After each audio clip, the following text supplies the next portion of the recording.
Bom dia, professor. Bom dia, Vitão.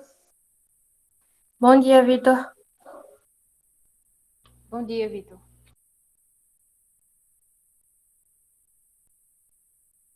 Obrigado aí, galera. Coitado, iludido.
Pronto.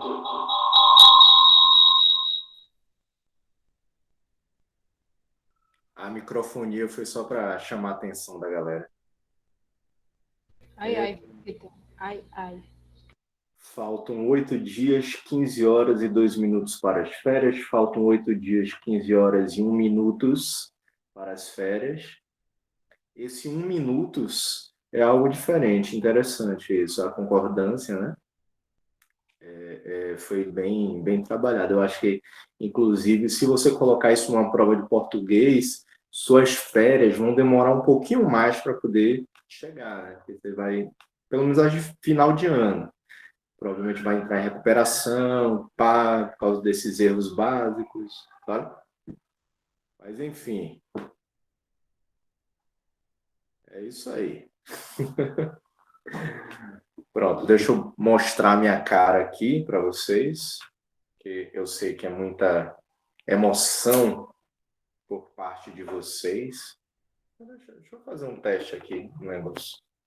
Mostra a cabeleira. Se eu colocar assim, não vou ficar. Não, eu fico coisado. Tá estranho, professor. Fica estranho pra gente que tá assistindo. Olhar assim de lado. Verdade, meu Deus. Não, Vitor, melhora. Melhora.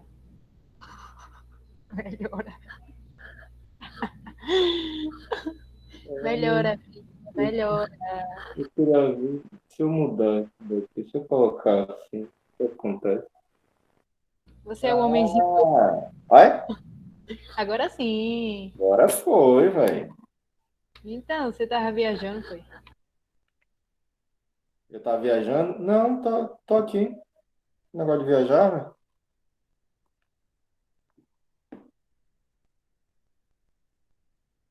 Deixa eu ver. Apareceu uma mensagem estranha aqui. Não sei o que, NFC. Não foi possível iniciar no NFC. Não sei o que, não sei o que. Não sei o que porra é essa. Negócio de Evelyn, celular. Eu não entendo nada. Negócio de celular, de computador, de um monte de coisa para fazer. Eu não entendo nada desse negócio. Vai papocar, vai explodir a zorra toda. Cimento que eu botei aqui. Enfim. Deixa eu ver aqui.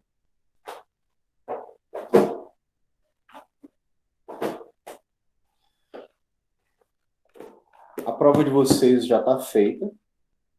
O cimento segura a explosão. O bombeiro contrata nós.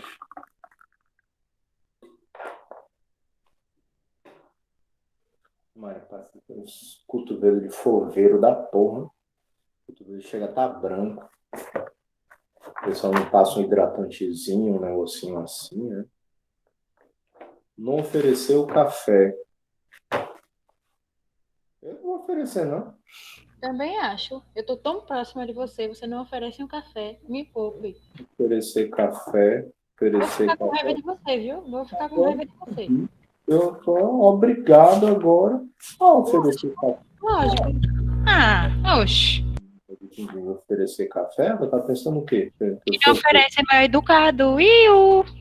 Tá pensando que eu sou... Então você é Ei, mal rapaz, vocês vão peitar o professor, é? Vocês vão peitar ele, é? Paz. Inclusive, a prova de vocês já está feita. A prova está difícil. Tá? Só para dizer para Né? Só vocês. deixar o recado aí pra quem for peitar o professor. A prova já está difícil. Mas se vocês continuarem me peitando, como o Otávio está falando aí, eu ainda posso mudar algumas coisas na prova e colocar mais difícil ainda. Só pra dar um pouco mais de emoção, né? Claro. Então, só para vocês verem aí, se vocês... Vamos ver. O que é que vocês acham aí? Enfim. Vamos lá, Abraí. Qual foi, Vitor? Tô cagando, meu irmão. Cagando pra ele. Quer peitar? Quer peitar? Vem. História, página 213. Os Carlos ficaram me perguntando aí. Página 213.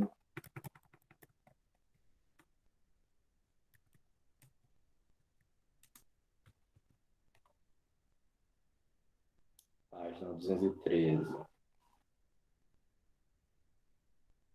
Proibido palavrão, proibido falar mal do Bolsonaro, proibido proibir qualquer coisa.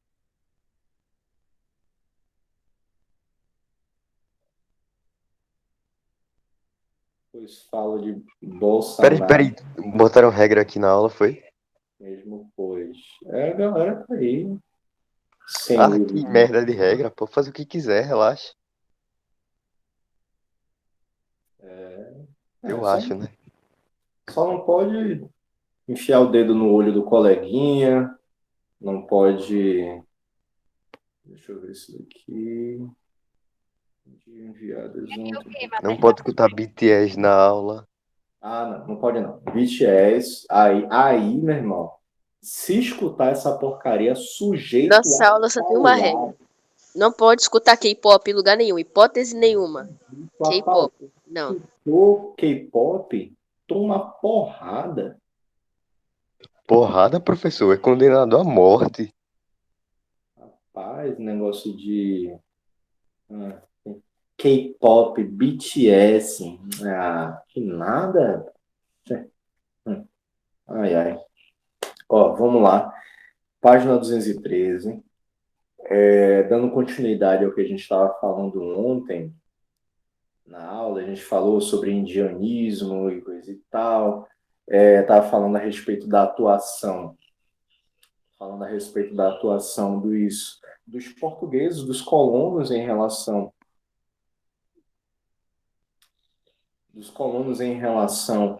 à comunidade indígena, né?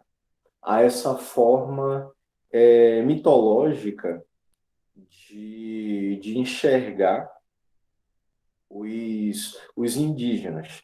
Na verdade, eles acabaram. Galera, parou o chat aí. Os portugueses, eles simplesmente tentaram, através dessa forçação de barra, né, digamos assim, em relação a uma criação de uma identidade nacional, essa criação da identidade nacional a partir da exaltação dos indígenas. Só que foi uma forma de exaltar os indígenas. A câmera está meio coisada. Foi uma forma de exaltar os indígenas, mas deixando de lado, deixando de dizer a respeito da realidade deles. Foi uma coisa muito romantizada, foi uma coisa muito floreada, muito enfeitada, como se a relação entre os portugueses e os indígenas tivesse sido as mil maravilhas. A gente sabe que não foi dessa forma. Inclusive, desde o do período que a gente trata como período pré-colonial, que é aquele período da chegada dos portugueses no Brasil, até 1530, que o foco foi a exploração do pau-brasil, a partir dali já houve início da escravização da própria população indígena. Então, de repente, os portugueses eles quererem forçar essa barra, dizendo que desde o início o contato entre portugueses e indígenas foi tudo bem, é uma forçação de barra, é uma mentira danada. Mas é aquilo que a gente estava falando.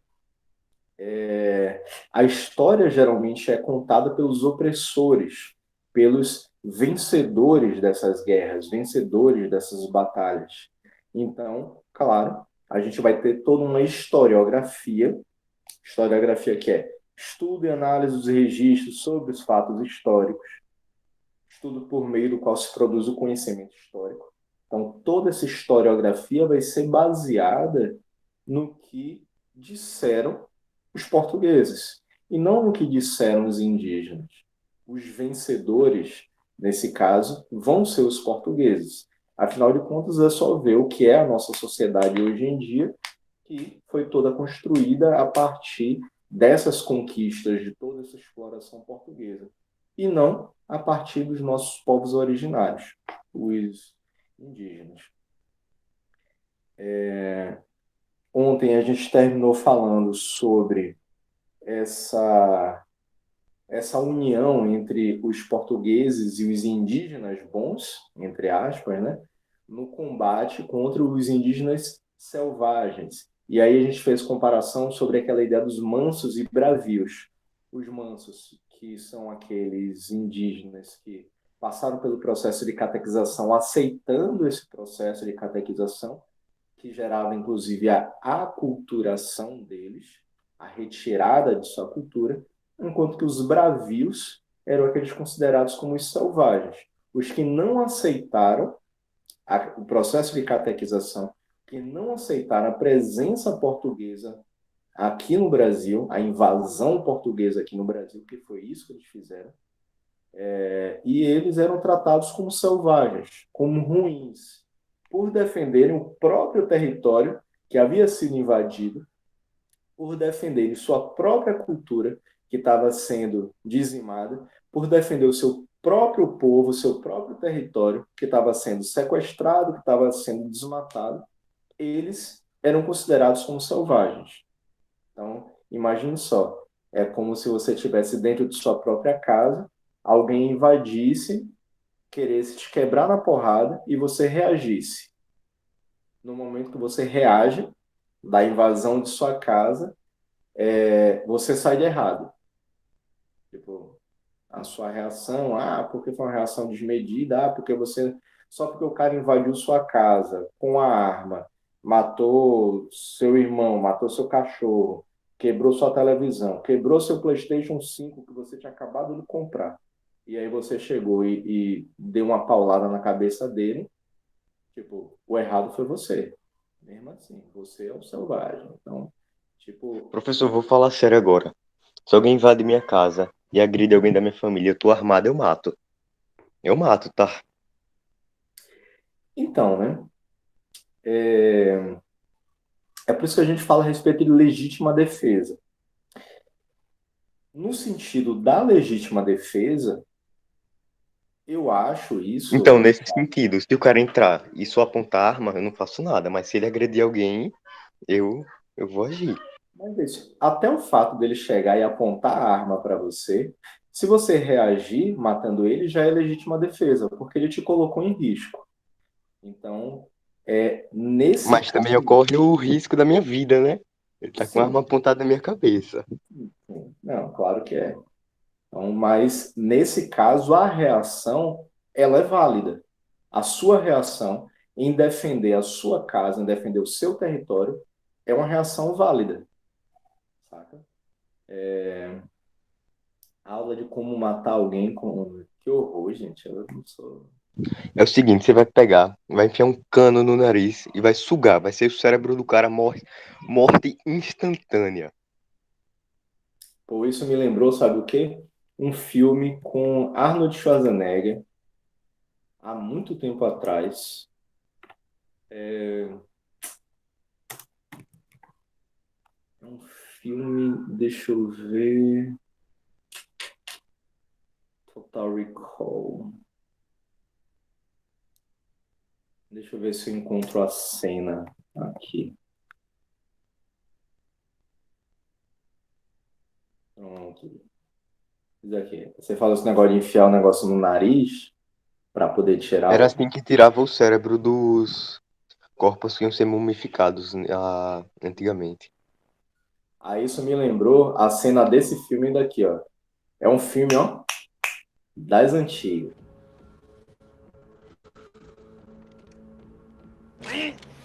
When you hear the crunch, you're there.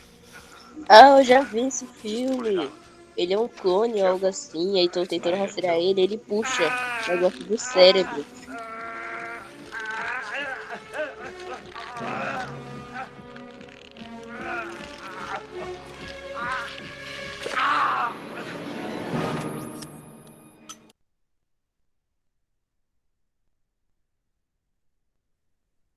É bem interessante. Frescuragem, Júlia. Ai, Vitor, que gasta. Frescuragem, Júlia. Gente, Não é, o cara só tá arrancando o cérebro, nada demais. quem nunca tirou Um pedacinho do cérebro, não?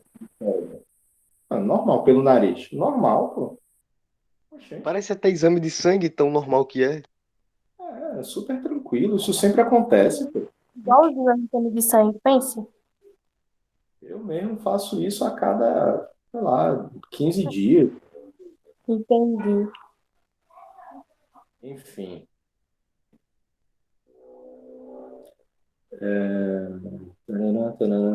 Pronto, beleza.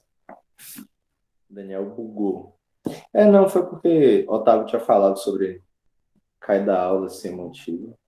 Ah, tá, não. Por ter saído. Ah, tá. Pensei que era por causa da cena. Mas, enfim, voltando aqui em relação à aula. E aí, então, eles eram vistos como selvagens. Esses indígenas que estavam defendendo seu próprio território estavam sendo vistos como selvagens, na verdade. E isso era explicitado dentro dessa narrativa da romantização do indianismo, né? Assim, um dos temas comuns nas obras literárias do período era a aliança e a amizade entre portugueses e indígenas, que, passivos frente à colonização, apresentavam-se dispostos a lutar ao lado e pelos interesses dos colonizadores, além de romance entre homens portugueses e mulheres indígenas. Aliás, isso eu cheguei até a falar ontem. Os indígenas, então, eles estavam lutando, segundo essa romantização feita pelos portugueses, os indígenas estavam lutando para serem colonizados. Tipo, a aceitação da invasão estrangeira no seu país, e ele estava ajudando a esses invasores a tomarem o seu próprio território.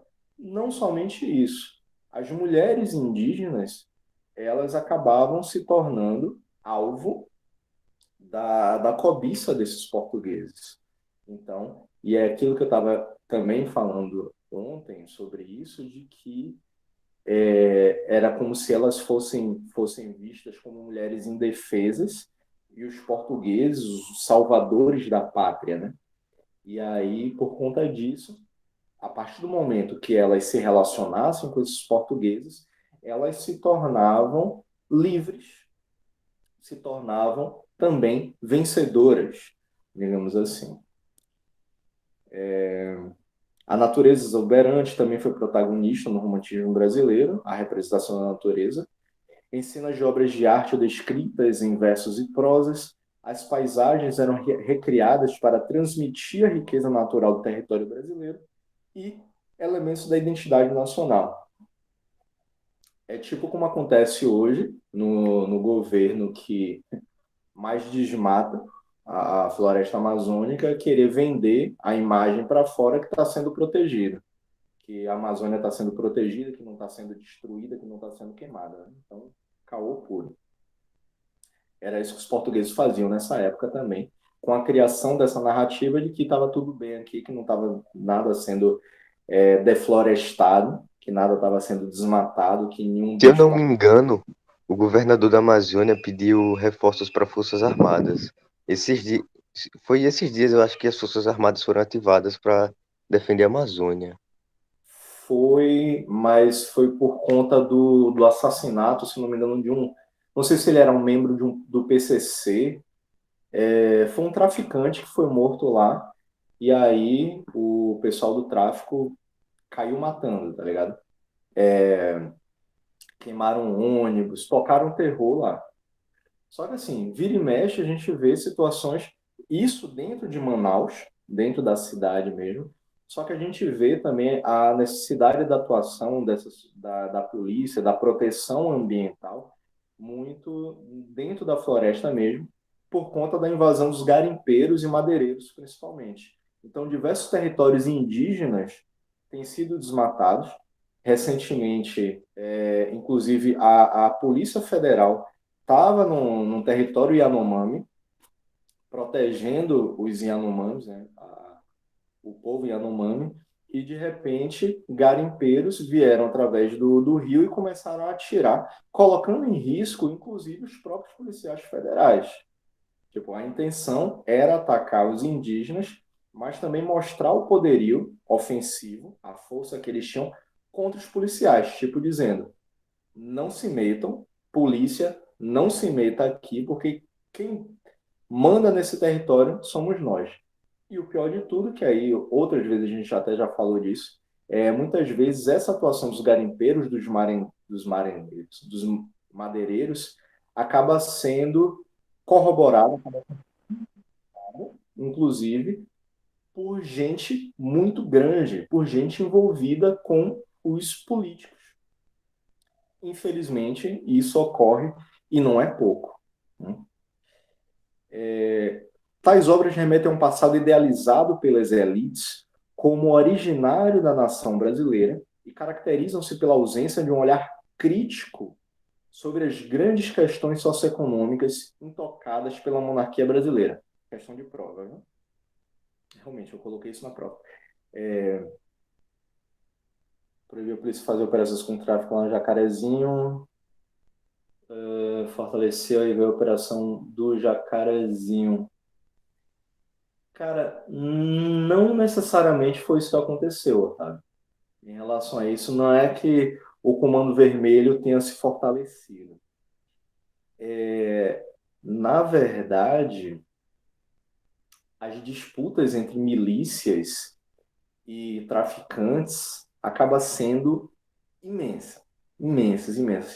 Se a gente for parar para ver, dificilmente há operações em áreas de milícia. Geralmente, essas operações ocorrem em áreas que já são dominadas pelo tráfico.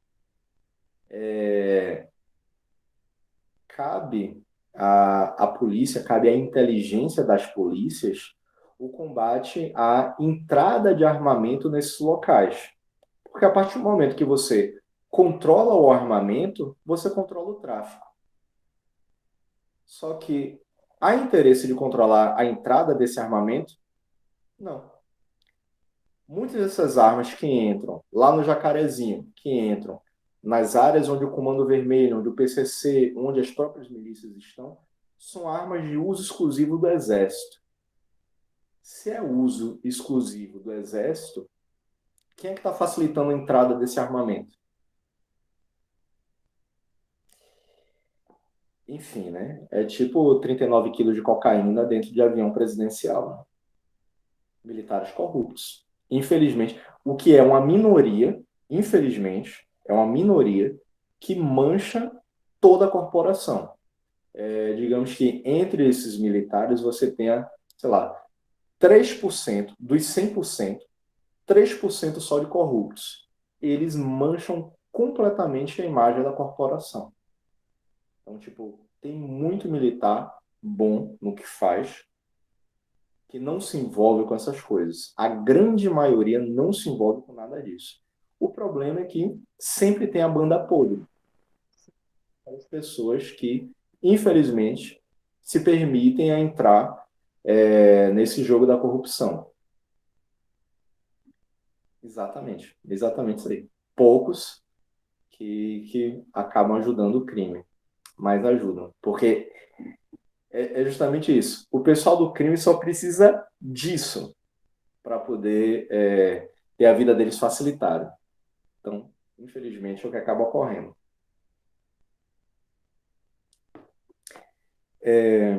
Então, tais obras remetem a um passado idealizado pelas elites, como originário da nação brasileira, e caracterizam-se pela ausência de um olhar crítico sobre as grandes questões socioeconômicas intocadas pela monarquia brasileira. O que é que isso significa? Tudo isso é idealizado pelas elites pelo fato de que a história é contada por eles, então vai ser contada floreando tudo. Dentro da cabeça deles, aconteceu dessa forma. Ou pelo menos essa é a maneira que eles querem mostrar para a população que aconteceu, como se tudo tivesse sido as mil maravilhas. E isso acaba caracterizando também a ausência de um olhar crítico sobre todos os demais problemas. Se você conta a história pelo seu ponto de vista, você acaba deixando de mostrar outras visões, outros olhares. Então, se você não escuta o que o indígena está falando, você não vai ter uma história completa. Se você está vivendo a vida hoje, aqui, em pleno 2021, uma pandemia, e aí você está escutando os empresários falando sobre a situação, está uma situação complicada, demissões e tal. Beleza. É algo que precisa ter atenção? Só que, se você não para escutar também a população que está lá embaixo, o pessoal que mora nas favelas, o pessoal que é chão de fábrica, os camelôs, o pessoal que está na extrema pobreza, morando lá no extremo sertão nordestino. Se você não escuta essas vozes, você não consegue fazer um recorte socioeconômico que vai ter uma visão mais ampla a respeito do que está acontecendo no país. Você só está escutando os empresários, só está escutando aquelas pessoas que perderam dinheiro durante a pandemia, mas eles conseguem sobreviver. Não estão morrendo. Podem pagar um plano de saúde, podem pagar um hospital, um atendimento clínico, uma medicação, pagar $20.000 para poder fazer uma excursão para os Estados Unidos só para tomar vacina. Enquanto que aqui a gente está nessa pendenga aí esperando para conseguir ser vacinado. Então, a história contada pelas elites é uma história que não tem esse olhar crítico que é necessário dentro das populações menos favorecidas. Eles não fazem isso. Diga, Otávio.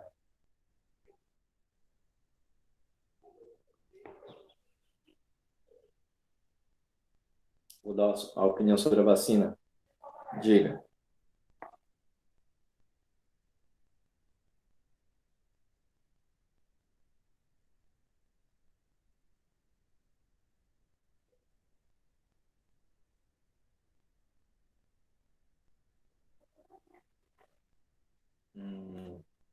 Então, assim, a gente ainda não tem a quantidade de vacina necessária, sabe? Mas você está certo em relação a isso. As pessoas acham que é instantâneo. Digamos, nós temos hoje, já foram distribuídas em torno de 100 milhões de vacinas. Dessas 100 milhões, em torno de 55 milhões já foram aplicadas de primeira dose e mais uns 25 milhões de segunda dose. Total, 80 milhões. Ainda faltam 20. E assim, você não tem como pegar esses 20 milhões e vacinar tudo hoje. Não tem como. Você não tem uma logística, não tem um lugar suficiente, não tem seringa suficiente, não tem profissional suficiente. E se você tentar fazer isso, você vai colocar um monte de gente dentro do mesmo lugar para poder ser vacinado, aglomerando todo mundo. Que vai aplicando, vai comprando mais vacinas. Cara, não, em relação a isso, não. Sabe por quê? Porque senão pode acontecer o que aconteceu em relação à Coronavac, que não tinham, que chegou em um determinado momento que você não conseguiu aplicar a segunda dose, porque o governo tinha falado, não, pode aplicar tudo de primeira dose. Beleza, massa. Só que ainda não tinha chegado a quantidade suficiente de segundas doses para continuar a aplicação. Então, faltou vacina ali. Se já tivesse sido adquirida antes, consequentemente, elas poderiam ter sido produzidas antes, você poderia ter ali guardado para o período certo ter a aplicação da segunda dose. Tem que comprar tudo antes de vacinar? Preferencialmente. Afinal de contas, se você tem um prazo de validade bastante extenso dessas vacinas, as vacinas têm um prazo de validade de 2 anos, 1 ano e pouco, 2 anos. Então, se você já tem estoque, tudo bem. Você tem estoque, vai distribuindo aos poucos, é possível fazer. A gente tem uma capacidade de aplicação em torno de 2 milhões de doses por dia, no Brasil inteiro. 2 milhões de doses por dia. Só que, muitas vezes, a gente está aplicando o quê? Essa semana teve um dia com a maior quantidade de vacina aplicada, que foi em torno de 1.600.000. Porra, ótimo. Muito bom. 1.600.000, muito bom mesmo. Apesar que a gente tem a capacidade de 2 milhões. Só que direto, a gente está aplicando 400.000, 500.000 vacinas. E por que isso? Porque ainda falta vacina. Só por isso. Ainda falta. Muita pessoa para vacinar, viu? Muita gente para vacinar ainda. O governo tem que dividir para cada ministério? Cara, para cada estado. Não, essa logística não é difícil de se fazer. Você tem a quantidade certa já. Você sabe, em relação ao percentual para cada estado que deve ser distribuído, isso eles já sabem. Então, essa parte da logística não tem problema nenhum. É muito fácil. É muito fácil. E os estados têm locais que podem guardar. As universidades públicas, boa parte delas, elas têm, por exemplo, aquela exigência da Pfizer, de que deveria ser mantido em super geladeiras, com as vacinas resfriadas a menos 70 Ô, graus. professor, uma dúvida. Que aí se falou, rapidinho, que aí se falou sobre a dificuldade de ter. A maioria das universidades públicas hoje, federais pelo menos, elas têm essas supergeladeiras. Poderia ter sido comprada já, desde do ano passado, né? E, através de um acordo com essas universidades, serem levadas para esses locais. O que foi que fizeram? Negaram as vacinas. Diga, Júlia.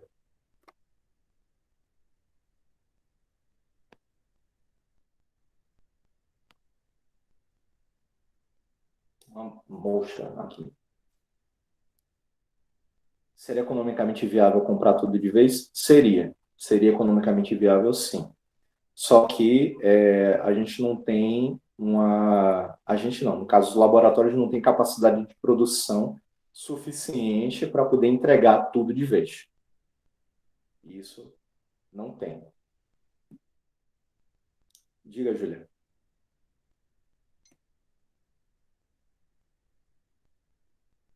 Júlia, diga. Oi, eu voltei. Esse povo que toma vacina tem chance de pegar de novo, não é isso? Tem, só que diminui muito as chances. Diminui menos, não é isso? Diminui bastante. Porque tem gente que diz, eu tomei a vacina, mas eu vou sair, vou me roçar nas paredes, de tudo, e não é isso, não é isso? Não é isso. Assim, diminui bastante o risco, como o Otávio falou, como a gente está falando aqui, diminui bastante o risco de pegar, até mesmo porque a gente já vai ter anticorpos. Quanto mais gente vacinada, melhor, porque assim, aquelas pessoas, não fica completamente imune. Aquelas pessoas que recebem a carga viral, a tendência é que entre uma menor quantidade de vírus neles. Digamos assim, uma forma bem, bem bruta de falar isso. Entre uma quantidade menor de vírus neles. Consequentemente, a quantidade de vírus que essas pessoas expelem, botam para fora, também é menor. Conversando, né, pessoalmente, assim, cara a cara, tete a tete, a quantidade que sai de uma pessoa para outra acaba sendo menor também. Então, quanto mais gente vacinada, melhor por conta disso. Porque senão, assim, digamos que na sala aqui temos metade vacinada, metade não vacinada. Eu estou vacinado. Mesmo que, de repente, eu pegue o coronavírus, eu pegue o vírus, se eu estiver falando com vocês, assim, a quantidade que eu vou estar colocando para fora desse vírus é bem menor. Quantidade bem menor. Saca? E aí a condição de vocês pegarem também vai ser menor. Diga, Otávio. Cada tipo de vacina para cada variante? Não. As vacinas, elas geralmente são boas já para algumas das variantes. Só que quanto mais o vírus se modifica, mais resistente ele também é, inclusive em relação a essas vacinas. E aí, a Coronavac, a vacina do Instituto Butantan com a Sinovac, acaba tendo um diferencial contra as vacinas de mRNA, como o caso da Pfizer, elas acabam tendo mais vantagem em relação a isso, essas variantes. Quanto mais variantes tiver, pior em geral, né? Mas a capacidade dessas vacinas, como a Coronavac, de conseguir enfrentar todas essas variantes, é maior do que as que são feitas com mRNA, que são mais específicos. Então, infelizmente, a tendência, se a gente tiver muitas variantes, a tendência é ter a necessidade de você atualizar as vacinas. Ó, deixa eu voltar aqui, porque a gente ainda tem bastante coisa para falar. Enfim, o mesmo pode se afirmar sobre a nascente historiografia brasileira da época no IHGB, né, Instituto Histórico e Geográfico Brasileiro, que a gente já tinha falado. A elite letrada se reunia para debater temas ligados aos eventos históricos que ela julgava relevantes e personagens centrais que representavam suas ideias e visão de mundo. Com isso, produziram-se registros de uma história oficial em que alguns fatos foram selecionados para fazer parte da memória nacional, enquanto outros foram deixados de lado por se chocarem com a ideologia dominante. Vem daí, por exemplo, a invisibilidade da narrativa histórica sobre o papel destacado de negros e negras na construção nacional e na árdua luta pela liberdade que protagonizaram. Então, aí, ó, esses historiadores da época do início do IHGB, da construção dessa identidade nacional, esses historiadores, a maioria deles era português, eram historiadores portugueses. Então, claro que eles vão querer adotar uma narrativa que seja... eles vão adotar uma narrativa que seja ligada à história dos portugueses, da presença dos portugueses aqui. A importância da presença dos portugueses aqui, apagando completamente a influência e a importância da história da população negra que viveu aqui, que foi escravizada, trazida da África, escravizada, viveu aqui, mas que ajudou e muito, se não foram aqueles que tiveram um papel principal na construção da nossa sociedade. E isso, infelizmente, foi inviabilizado, foi invisibilizado. O uso da figura indígena não se limitava ao indianismo romântico, claro, mas fazia parte da própria linguagem oficial do Império. Como já vimos, o manto do imperador fazia referência à arte plumária indígena com detalhes de pena de tucano. O manto do imperador, que é aquela roupa, né, toda colorida dele e tal, tinha penas de tucano. A figura indígena, que já havia sido usada desde o século XVI como símbolo do continente americano, passava então a simbolizar o Império do Brasil. Entretanto, essa estratégia não ficou livre de críticas. Como na realidade social o índio continuava a ser considerado bárbaro e selvagem, a associação de sua imagem ao governo imperial, por vezes, era usada para ridicularizar Dom Pedro II. E aí a gente tem uma caricatura do Ângelo Agostinho no livro de vocês. E eu vou pular para a primeira questão. Tá.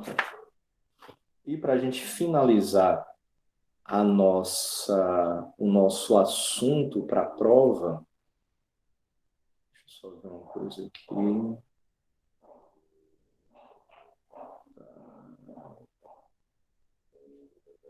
Só um instantinho, viu, gente?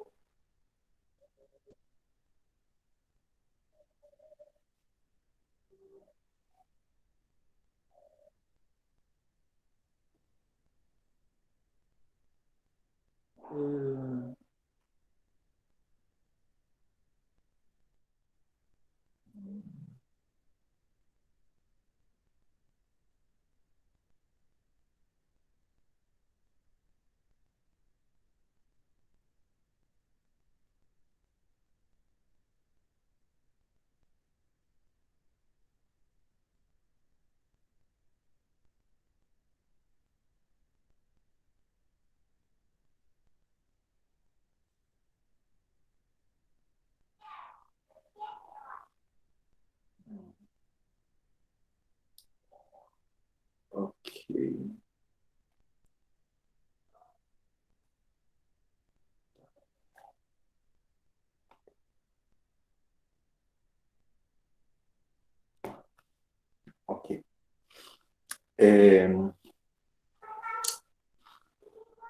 Página 216.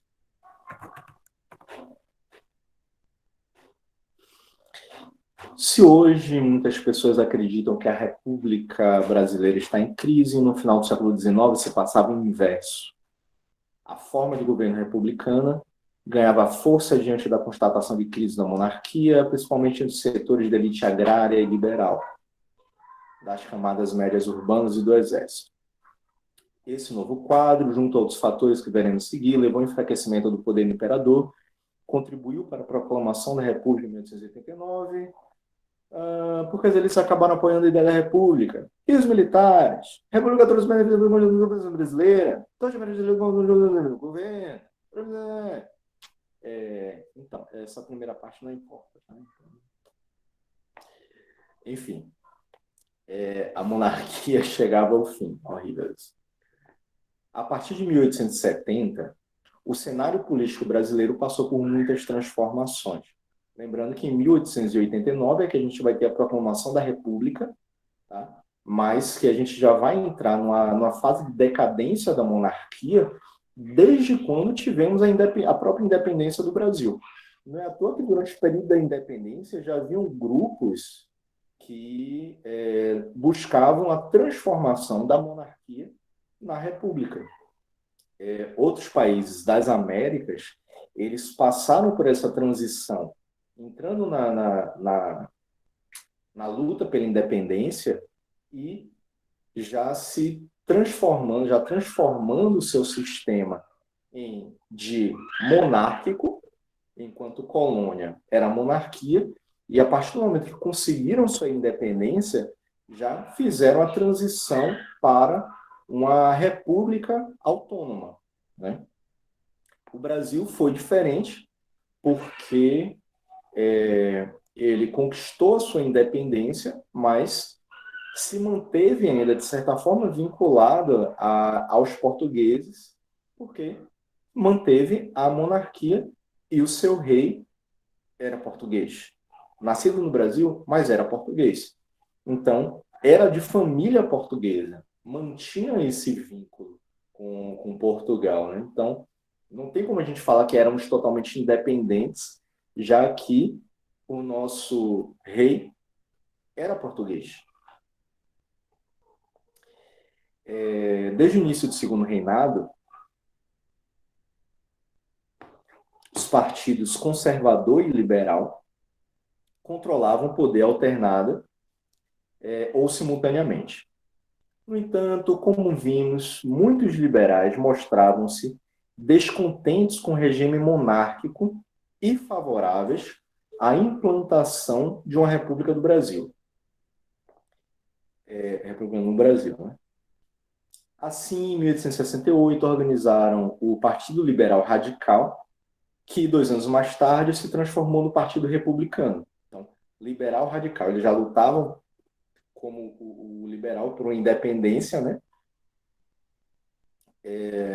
Com um poder do Estado cada vez menor. Quando a gente fala o sentido de liberal, é o de liberalismo, é a tentativa de você se desvincular do Estado, você ser mais voltado aos mercados, e depois eles se tornaram um partido republicano porque menos Estado, o liberal é menos Estado, ou seja, tentar fugir dessa ideia do controle do Estado pela monarquia.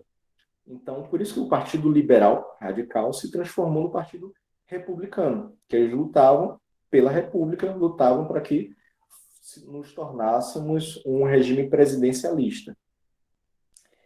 Os membros desse novo partido defendiam a descentralização administrativa e a maior autonomia das províncias, o que deixaria o controle político local nas mãos das elites.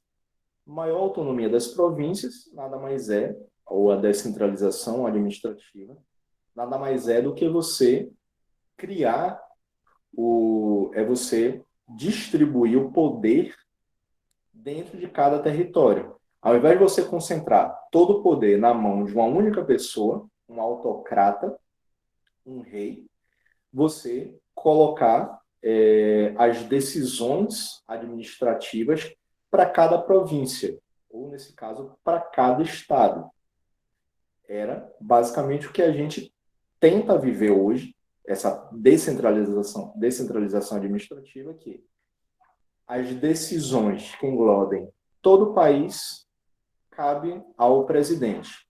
As decisões sobre o seu estado cabem aos governadores.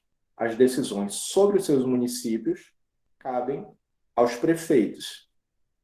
Um presidente não tem como saber o que é melhor para uma cidade de 10 mil habitantes que fica lá no interior do Pará, que eles querem promover o lockdown porque lá as coisas estão bem difíceis e tal. O presidente não pode simplesmente chegar e dizer assim, mas não pode ter lockdown na cidade de Cabrobó do Norte porque você está impedindo o direito de vir e tal.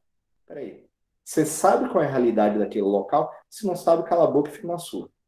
Somente quem vive ali sabe a realidade de sua própria cidade.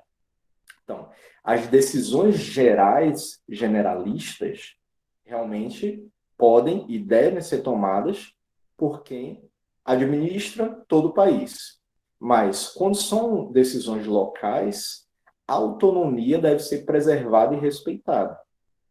Então, o que o Partido Republicano aqui defende é essa descentralização administrativa, permitindo que as decisões sejam tomadas a nível local.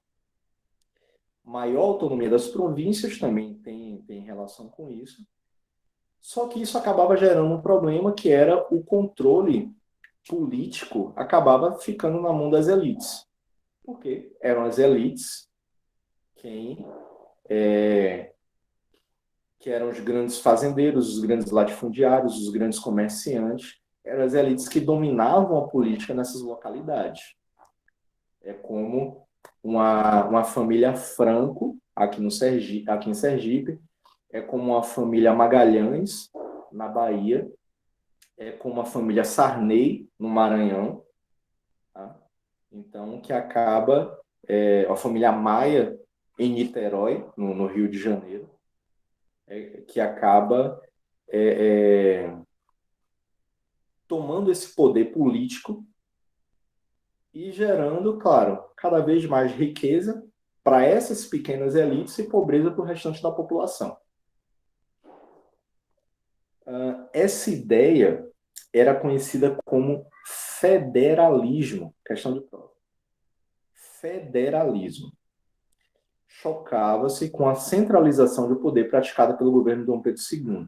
Então, o federalismo, surgido a partir do Partido Republicano, era a luta pela descentralização administrativa e maior autonomia das províncias. Então, se eu perguntar sobre federalismo na prova, a resposta vai estar justamente aqui. Foi uma política defendida pelo Partido Republicano, em que eles queriam a descentralização administrativa e uma maior autonomia das províncias. Em diferentes províncias fundaram-se partidos que divulgavam a aspiração republicana. Destacou-se o Partido Republicano Paulista, formado por profissionais liberais, comerciantes, funcionários públicos, estudantes, controlado sobretudo pelos cafeicultores do Oeste Paulista. Professora. Então, uma dúvida. As respostas da prova estão no livro? Estão. Professora. Vou escovar meu cabelo para deixar ele bem escorrido assim. Fazer a barba. Tirar o bigode. Bigodezinho. Gente, bom dia! Tudo bem? Erro de digitação. Cara de pau você, viu, Júlia? Aliás, eu vou responder seu e-mail depois, mais tarde, eu esqueci. Bom dia, amigão. Bom dia. Vai ser uma princesa. A princesa de barba. A mulher barbada. Sim. E aí, a resposta da prova está no livro, não é isso? Estão no livro. Estão Ah. todas as respostas. Tudo é tirado no livro. Ainda que tenha uma coisa ou outra que possa ser meio de interpretação, por exemplo, se de repente eu perguntar alguma coisa assim sobre o indianismo, pronto.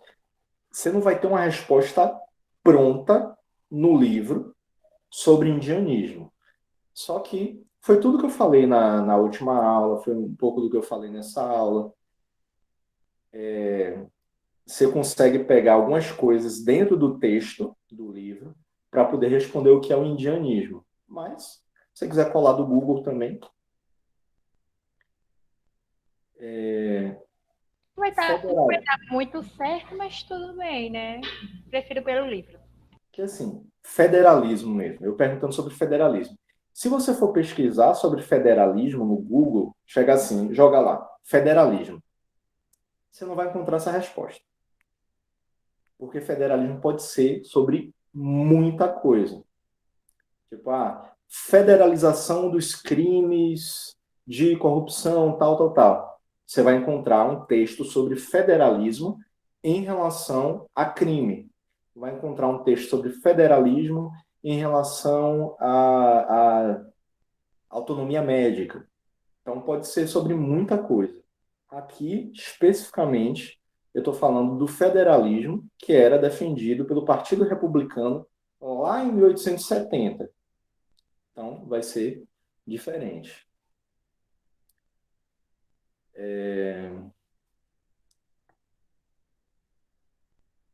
Deixa eu ver só isso daqui. Contudo, sim. Bem. A crise da monarquia foi agravada por um acontecimento denominado questão religiosa. Questão religiosa é questão de prova. Se vocês quiserem, você até já anota aí, coloca aí no papel assim, o professor vai perguntar sobre federalismo. Já anota aí. Questão religiosa. Já anota aí. Ó a dica, ó a dica. Tá? Então, quem estiver dormindo aí, o Cauã tá dormindo, não sei o quê. Não escutou isso? Ih, se leu. Se leu. Caguei. A crise da monarquia foi agravada por um acontecimento denominado questão religiosa, que resultou na perda do apoio dado pela Igreja Católica ao governo de Dom Pedro II. A Constituição brasileira da época, em vigor, desde 1824, estabelecia que o imperador nomeasse os bispos católicos e que os membros do clero recebessem salário do poder público. Tá? Então, na questão religiosa, a gente precisa entender isso daqui. Na própria Constituição de 1824, falava isso. Era o imperador quem nomeava os bispos católicos, lembrando que naquela época não éramos um Estado laico. Apesar de que hoje a gente parece que não é um Estado laico, de tanto envolvimento que os evangélicos têm com o grupo político que está no poder, mas nós somos um Estado laico. Naquela época, em 1824, não éramos. A Igreja Católica tinha grande influência nas decisões políticas. Tanto que na própria Constituição de 1824 se falava que o imperador, o rei, ele deveria nomear os bispos católicos e os membros do clero, os membros da igreja, recebiam salário do próprio poder público. Então, estava lá na Constituição. Puta que pariu, quanto eu meio.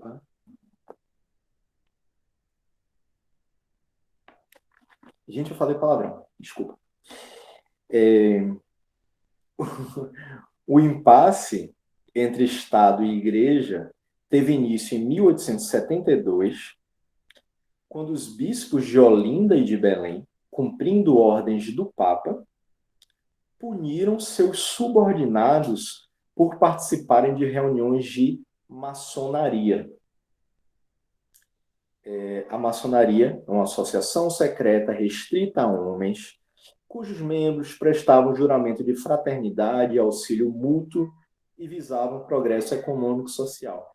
Maçonaria no Brasil, a gente tem os maçons, né? Aqui, ó, os maçons. A gente tem grupos de maçons no Brasil, só que é uma quantidade menor. Geralmente, os estados mais liberais, as nações mais liberais, como é o caso dos Estados Unidos, como é o caso da França, da Inglaterra, tem uma quantidade maior de representantes da maçonaria. Tanto que vira e mexe, a gente ouve falar de alguma coisa assim lá dos Estados Unidos, né? As teorias conspiratórias sobre a maçonaria, de que vários presidentes eram maçons e coisa e tal. Então, lá, nesses estados mais liberais, porque os maçons são liberais, acaba sendo mais forte, né? E assim, cumprindo a ordem do Papa, os bispos de Olinda e de Belém puniram aqueles subordinados, puniram alguns clérigos que participaram de reuniões da maçonaria. Só que assim, Dom Pedro II, ele era maçom, era católico, mas era maçom. Dom Davan é maçom? Não sei. Verdade. Me informaram isso, né? Não sei dizer. Os maçons, inclusive, deixa eu colocar só. Os maçons. Aqui, deixa eu abrir aqui. O celular está descarregando, né? Põe para carregar. Aí, ó, apareceu a imagem. Os maçons, né? O símbolo: liberdade, igualdade e fraternidade. Pronto, professor, já descobri, ele é mesmo. Pesquisei aqui no Google. Ele é. A bandeira da França, inclusive, tem, quer dizer, não na bandeira exatamente, né? Mas o lema da França durante a Revolução Francesa, inclusive, que foi uma revolução liberal, o iluminismo foi feito. O iluminismo, ligado à Revolução Francesa, foi um movimento liberal e o lema deles era liberté, igualité e fraternité. Liberdade, igualdade e fraternidade. Assim como há aqui no símbolo maçom.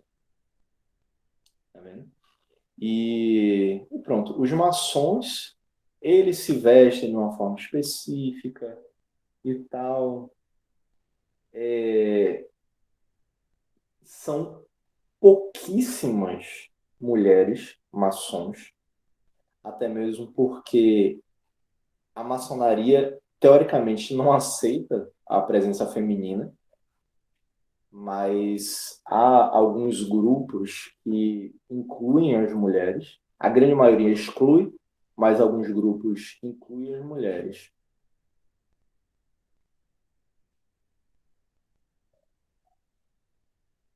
Enfim. Eles têm sua própria Bíblia. Vamos voltar aqui. Dom Pedro II, então, ele era maçom. Ele frequentava a maçonaria.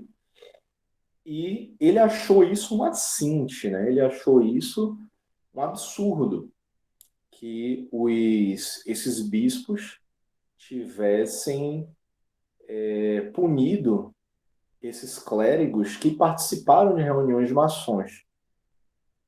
Ele considerou isso como desobediência e ordenou que esses bispos fossem processados e presos. O incidente lhe rendeu a antipatia do clero, que ficou dividido entre acatar as determinações do Vaticano e aceitar o que o Vaticano determinava, e aceitar o que era dito pelo imperador. Então, o que foi a questão religiosa?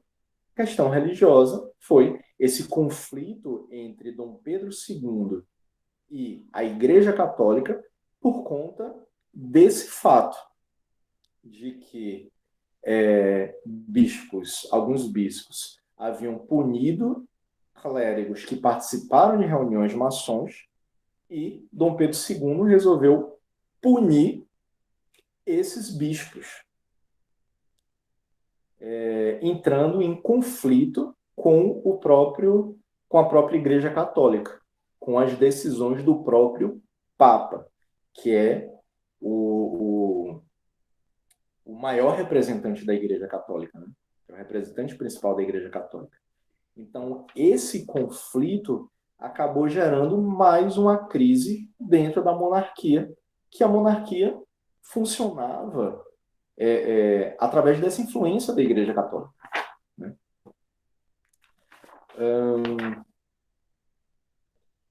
A década de 1870 notabilizou-se também pelo surgimento de alguns importantes movimentos populares com novas características.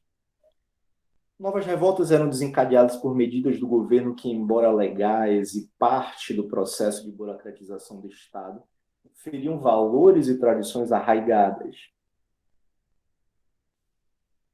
Arraigadas é a ideia de enraizadas, né, de raiz. Valores e tradições que já vinham de muito tempo atrás.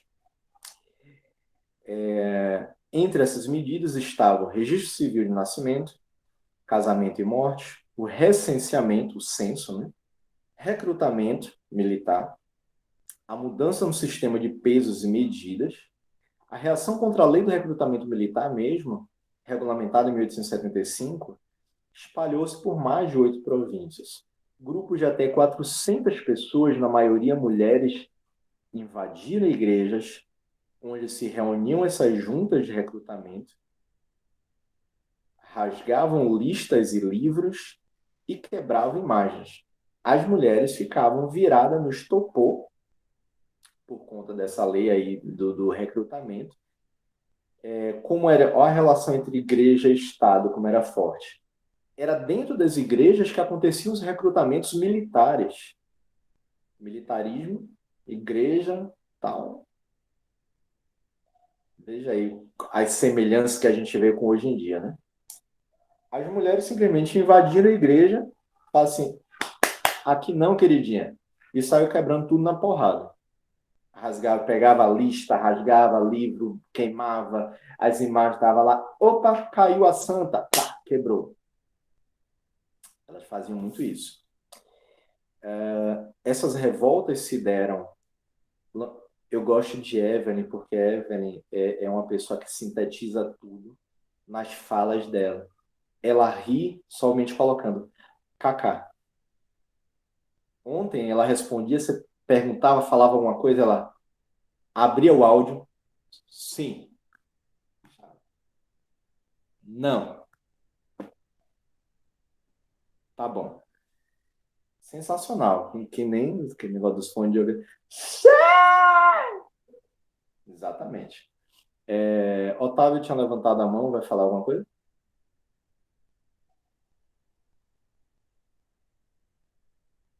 Não? Otávio desistiu. Ah, beleza. Essas revoltas... Beleza. Essas revoltas se deram longe da corte e dos olhos do imperador, né? Mas no final de 1879, princípio de 1880, a ira popular se manifestou nas ruas da capital do Império. Júlia é bem escandalosa? Qualquer coisa, ela diz, meu Deus, seu cara. Tá rolando porrada na rua, Júlia já vai correndo assim pra janela, fofoqueira, com uma zorra. Queima, Kingarau! Júlia é a cara de fazer isso. Né? Totalmente. Eu não duvido nada que aquela menina do Queima Kingarau seja parente de Júlia. Não duvido nada. Vou botar até aqui só para fazer uma homenagem a nossa querida amiga, colega. Tá com pau, doido! Queima, que caralho! Tá com pau! Queima! Queima, que caralho! Tá com pau! A fulepa, curupau! Queima! A fulepa!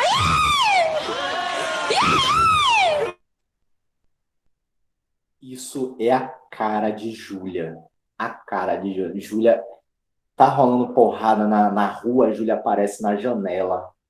Só largando. Queima, Kengarau! Exatamente. Ai, ai, viu? Tá com pau, doido!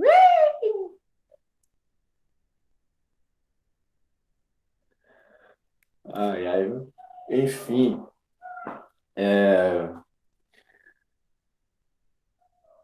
O motivo da revolta, povo mente suja, o motivo da revolta foi a aprovação de uma lei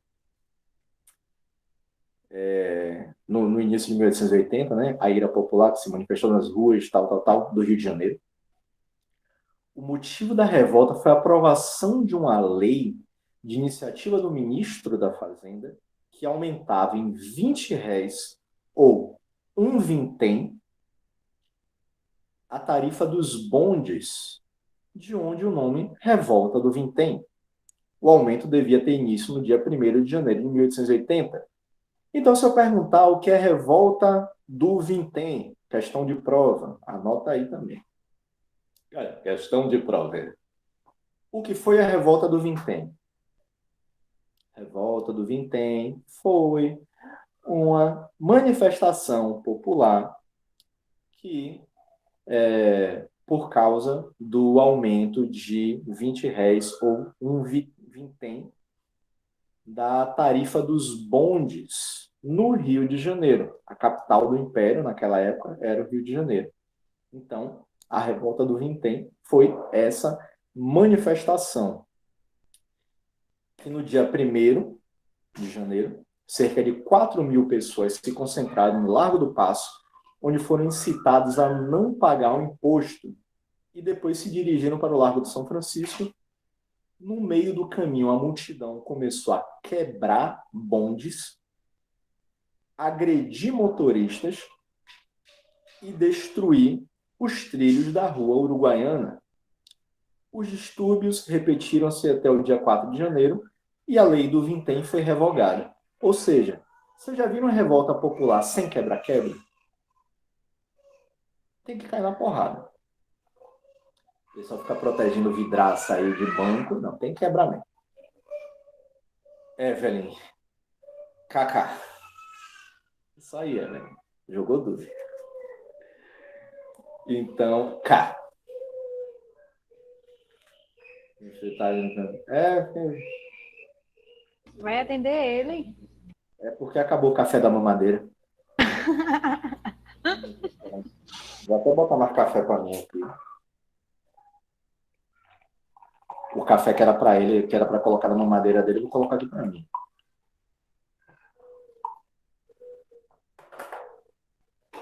Pronto, meu filho. Tome seu cafezinho. Vá, tome seu cafezinho. Para de chorar aí agora. Pronto. Coisa linda de papai. Vai. Toma, calado. Calado.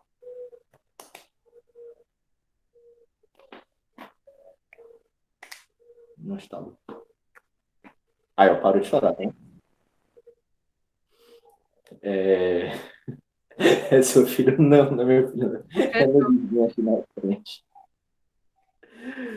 Com a abolição da escravidão em 1888, Dom Pedro II perdeu o apoio de seus tradicionais aliados, que eram os cafeicultores do Vale do Paraíba e dos latifundiários do Nordeste. A galera que funcionava através da mão de obra escrava, né? Então, acabou a escravidão, a galera fala assim, beleza, Dom Pedro, parta a 1000, palhaço. Eles se sentiram prejudicados com o fim da escravidão sem direito a receber indenização para pagar pelas perdas que eles tiveram, né? Os ex-escravizados, de seu lado, tinham esperança de conquistar a condição de cidadãos brasileiros, o que também não ocorreu, pois foram marginalizados na sociedade brasileira. Então, por esses dois lados, Dom Pedro II acabou saindo perdendo, e isso enfraqueceu ainda mais a monarquia. Ele perdeu o apoio dos cafeicultores do Vale do Paraíba e dos latifundiários, dos produtores de cana-de-açúcar do Nordeste, porque eles não poderiam mais ter escravos, e aqueles que saíram da condição de escravos, que no início batiam palmo para Dom Pedro II, falando: "Ô, Dom Pedro, muito obrigado, a gente não é mais escravo e coisa e tal, mas ajuda nós, pai." Dom Pedro ficou cagando para eles. Também não ajudou. Ou seja, perdeu o apoio dos escravagistas, dos escravistas, daqueles que queriam a escravidão, e perdeu o apoio daqueles que fugiram da escravidão. Ficou isolado. Perde a força a monarquia, ganha força a luta por um regime presidencialista, por um regime republicano. Eu vou pular esse texto aí da página 219 para a gente finalizar finalmente nosso assunto aqui para a prova,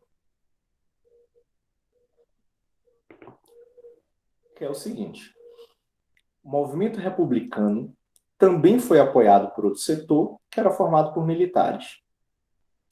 Fortalecidos pela vitória na Guerra do Paraguai, em 1870, eles passaram a reivindicar maior participação política, tendo atuação significativa na crise do Império. Pronto. Oxente, vai isso mesmo, pô. Chegar lá na frente e vai dizer: queima Cangarão!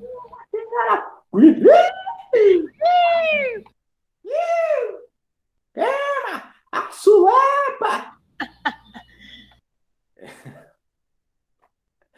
Uma série de incidentes envolvendo militares que se insubordinavam contra o governo imperial aprofundou o isolamento político de Dom Pedro II. Na tentativa de evitar maiores desgastes, Dom Pedro nomeou, em julho de 89, um ministério de maioria liberal, prometendo autonomia provincial, fim do voto censitário e estímulo ao desenvolvimento econômico da nação. Então, botou a galera liberal para dentro do poder, para dentro do governo dele, prometeu que eles iam ter aquela autonomia que ele estava falando sobre a descentralização administrativa, né? Então, eles teriam maior autonomia para as decisões dentro de suas províncias. É só uma mulher gritando. Ela não conversa, ela grita. Aí, já que não tem briga, não fica sem graça de gritar, né? Tá comendo. Não entendi. Seu áudio cortou, Luiz Carlos. Professor, Oi. Evelyn disse que volta já que ela foi comprar um negócio ali pro almoço. Opa, beleza. Tamo aí. Manda pra cá. Manda pra cá. Kaká. Evelyn, sensacional. Kaká. Chegamos já. Pronto, fechou, partiu. Vou comprar o refri aqui pra galera. Tu passa aqui em casa, depois você passa na casa de Otávio, depois do Luiz Carlos, leva a tropa toda. Pronto. Beleza? Beleza. Vou pegar minha Kombi aqui, vai visitando a galera. Pra levar Aí você passa em porta, vou ficar pronta, tá? Pronto, fechou. Tô levando a Coca. 2 litros e meio de Coca pra gente dividir aí nesse almoço. Certo. Vou levar um pedaço de carne num garfo. Tá certo.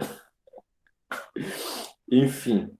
E aí o Dom Pedro, então, ele prometeu essa maior autonomia provincial, o fim do voto censitário, o voto censitário, que é aquele tipo de voto que dependia de diversos fatores, né? Só poderia votar quem tivesse uma renda de até X valor anualmente. Então, Dom Pedro prometeu cortar essa ideia também de depender de renda. O voto seria mais, não exatamente um voto universal, que ainda não poderia ser todo mundo que poderia votar. Eram os homens maiores de 21 anos, não podia ser escravo ou ex-escravo, eram aqueles que teriam esse direito. Mas não seria mais através do voto censitário, que dependia dessa renda mínima anual. E o Clique estímulo, nesse link e veja se dá essa.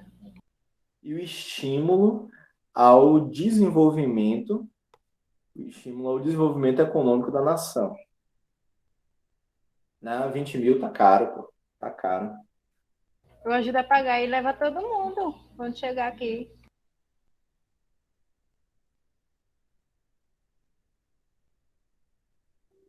Cadê? Eu tenho um aqui, ó. Eu vou te mostrar aqui, ó.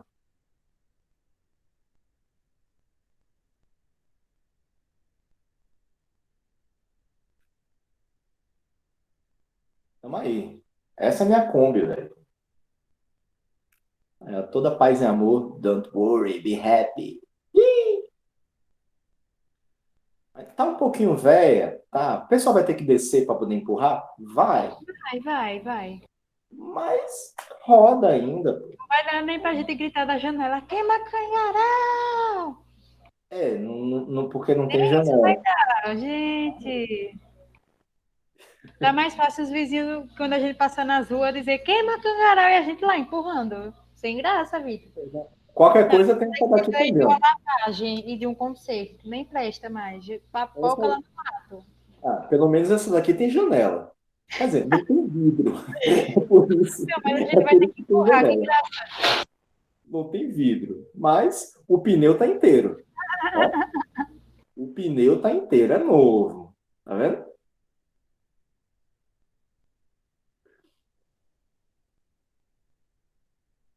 E funciona. Então, tá aqui, assim, quanto você pagaria nessa... Deixa eu botar isso aqui.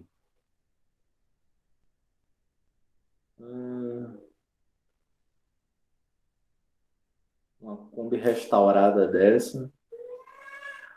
Uma Kombi, depois de passar por restauração, uma Kombi dessa vale $200 mil.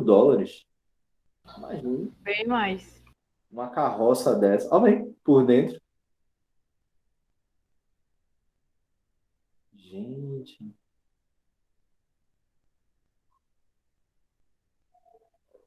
Você vai gastar um monte. Um dinheiro, você vai gastar nela aí o dinheiro que compra em outra. Pelo chão parece mais um carro dos Flintstones, né? A galera bota o pé para baixo assim para poder... O que foi que eu perdi aí, professor? Hoje estava dormindo, foi? O professor Tava vai levar a gente cochilando. para casa de Evelyn, Otávio. Aí a gente vai nessa Kombi aí. Vixe Maria, um vai E aí, voltar. você entra nela? O quê? Você entra... Kombi novinha, velho. Aí. Ô, Otávio, não faça assim não. Tá tão nova ela. Portanto que eu dirijo, eu vou jogar de lado aí. Pelo menos um vai morrer, um infarto, né? Ela tá tão nova, Otávio. Não faz isso não. Ventilação moderna aqui, tá vendo? O quê? Vidro 360 graus. É buraco em tudo. É a janela, buraco em tudo. Aqui, ó. Ainda tem teto solar, meu irmão. Teto solar? Isso Aqui, não é ó. um carro, não, um avião. O professor, ele tá rindo de você, aí. Perfeito. E não precisa gastar nem gasolina, pô. Aí, não precisa nem de banco, vão tudo em pé mesmo. Não precisa gasolina, porque o povo vai enfiar as pernas aqui, né? Vai ter que Né? Vai empurrando. empurrar o carro, que nem os Flintstones. Economia. Nossa, velho. É 3 km por pessoa. Pô, ainda incentiva a galera a fazer exercício físico, tá vendo aí? É, fica dando tiro no fundo pros É caras se melhor assustar, pegar um correr ônibus mais. e comprar. Mais fácil. Aí todo mundo em pé. Ai. Ó, deixa eu fechar a nossa aula de hoje. Você Falta fez eu 10 minutos. chorar. Não, é só... Não, continue. Os 10 minutos. Vai. Ó, Mentira. Só para a gente finalizar aqui, essas reformas que foram prometidas pelo Dom Pedro II, elas não se concretizaram. Os defensores da República articularam um golpe contra a monarquia. Destacaram esses líderes Benjamin Constant, Solon Ribeiro, Rui Barbosa, Quintino Bocaiúva, Francisco Glicério. Marechal Deodoro da Fonseca liderou a operação militar que depois o imperador, que derrubou o imperador, derrubou Dom Pedro II. As tropas do exército cercaram o Ministério da Guerra no Rio em 15 de novembro de 1889. Essa manifestação de rebeldia encerrou a monarquia no Brasil. A família real teve 2 dias para deixar o país, exilando-se na França, precisando correr, fugido para a França, porque senão a galera ia quebrar eles na porrada. Meu povo, é isso. Acabou, são 11 horas. Ainda falta 10 minutos de aula. Mas a gente já finaliza por aqui. Amanhã a gente tem 2 aulas ainda. Só que a gente vai usar as 2 aulas para poder Revisar? Para poder falar sobre artes, tá? Para trabalhar com a aula de arte. Então, como a gente já finalizou todo o assunto de história, vamos trabalhar as 2 aulas amanhã com artes. E ainda hoje, quer dizer, eu não sei se hoje ou amanhã, vai ficar disponível também uma revisão. Calma, Júlia. Respira fundo aí. Vou mandar o beijo para ele. Eu vou disponibilizar uma revisão para vocês também para facilitar aí para a hora da prova. Beleza? Então, vamos finalizar por aqui. Esses 10 minutos. Bom. Descansarem. É o tempo que eu pego lá minha Kombi, passo aí para a galera. Eu moro aqui. Professor, se você chegar vivo, mande mensagem, viu? Mande e-mail aí no SMS. Oi? Ei, você me pega nesse endereço aqui, você pega a Evelyn no endereço de lá e eu Otávio no endereço de cá. Se vocês chegarem vivo, mande SMS.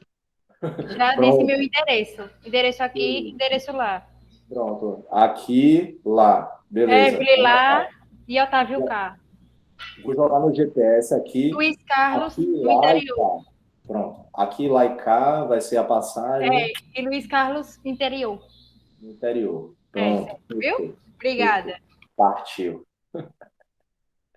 Pronto. Otávio mandou aí as coordenadas também. Sim, é isso mesmo. Quer a localização também? Pronto. Beleza. Otávio, manda a localização aí para ele. Não, pelas coordenadas eu jogo aqui no GPS, chego. Eu aqui, Evelyn lá, Otávio cá. Tá, o trópico de câncer, assim, pá, não sei o quê. Sim. Já agora buzine. Tem que buzinar, senão eu também não entro nessa Kombi. Hoje não se preocupe não, pô. A buzina da Kombi é assim, filé. Quando tiver esse grito, eu desço. Quando tiver vai ver. A buzina aqui, caralho. Aí eu já sei que é Vitor passando por aqui. Já sabe que sou eu. Galera, então valeu. Amanhã a gente continua. Diga aí, Otávio. Chamou aqui. Só se tiver pisadinha no paredão. Também. Vou colocar o som daquela de JBL, grandona, original ainda mais. O som da Kombi é um JBL assim, brabo. Oxente. Comprado no Camelô. Não é nem JBL, é GBL. Porque é paraguaio, né? Então, assim, é genérico. Porque não é J, é G, que é um negocinho assim diferente. Entra nesse link aí e veja que eu quero uma caixinha dessa. Não quero nem saber. Tá. Bem. 2.700 conto. Toma vergonha em sua cara, Eu mulher. quero saber. Ah, você compra por 2.000 é R$ 2,70, querido. 2.700 é R$ 2,70. Barata. Assim, ó, eu só não vou comprar para você, Júlia, por causa do valor do frete.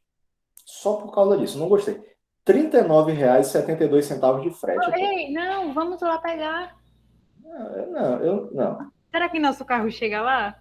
Eu só não vou comprar por causa disso. Só por causa do valor do frete. Não rola. Sinto muito, sinto muito. Não vou comprar por causa disso.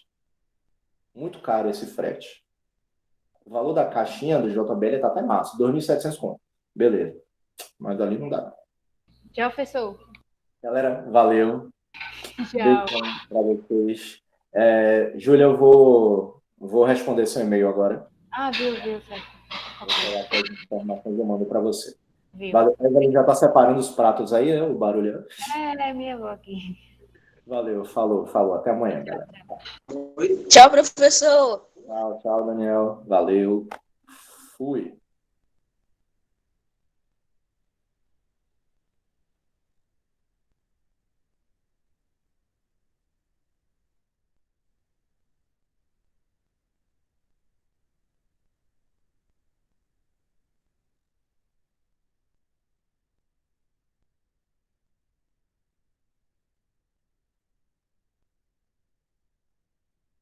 Olha meu e-mail, por favor.